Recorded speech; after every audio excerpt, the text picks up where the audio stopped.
In a previous video entitled What is Color Used For?, we explained that color has particular purposes of use in art, and that information, depiction, and valorization were the three main elements of them.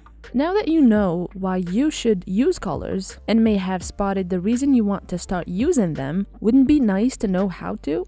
Because yes, you need to know how to use them before you do so, at least if you want to get good results. How do you train yourself to know what looks good, and when does it look good, and why? And most importantly, how do you make it instantaneous?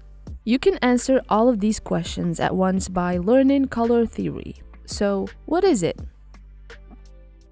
The simple definition of the color theory would be the one you'll find straight on Google, and it's the art of combining colors. Simple, precise, and easy to understand. However, the how do I do that part is still missing. So, before we learn how to combine said colors, there are a few technical terms you need to know, or to stop confusing, which are hue, saturation, value, shadow, tint, and tone. Let's start with the most basic one, which is hue.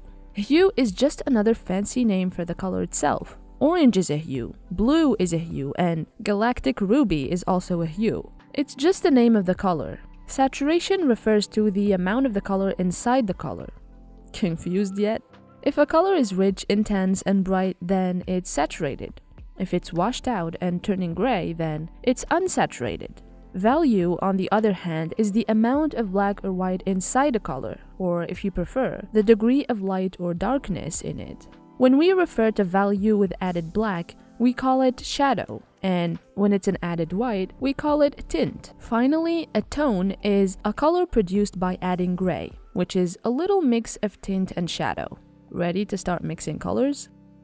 Another 3 notions to go, and we're good for combining hues like a pro. There are 3 primary colors, from which all the other colors are created. You have blue, red, and yellow. Combining these 3 colors 2 at a time gives secondary colors, which are purple, orange, and green. Tertiary colors are made by mixing the primary and secondary colors together, thus making blue-purple, blue-green, red-orange, red-purple, yellow-green, and yellow-orange. Combining the 12 colors previously mentioned is what makes the color wheel.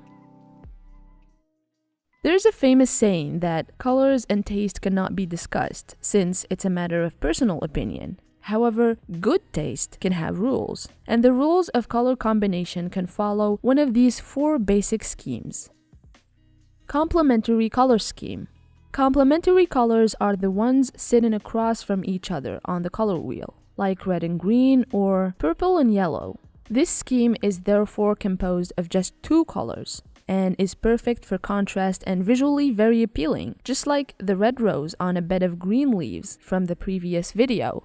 If we use 2 pairs of complementary colors like red and green and blue and orange, then the scheme will be called a square scheme. Analogous color scheme. Analogous colors are the 2 to 4 colors sitting next to each other on the color wheel. They're close in terms of hues, therefore looking harmonious despite having to work with up to 4 different colors. Just like when painting a sunset, we can mix yellow, orange, red, and yellow-orange.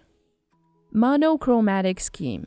A monochromatic scheme, like the name indicates, uses only hue mixed with either black, white, or gray. Thus, you'll be working with multiple types of shadows, tints, or tones for the same color.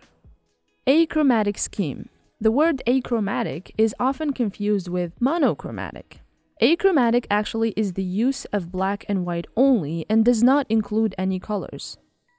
Using one or multiple color schemes on your work is what will allow you to get a balanced and harmonized result, and that would definitely make your art look good.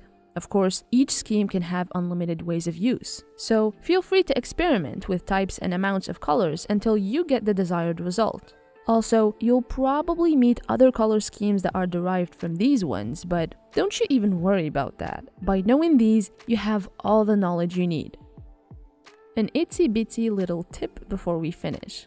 Despite the subjectivity of the subject, each color still has its very particular signification that everyone agrees on, that one should be aware of.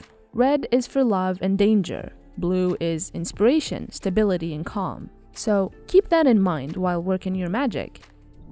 As always, thank you so much for watching. We would love to know about your favorite color scheme in the comments below.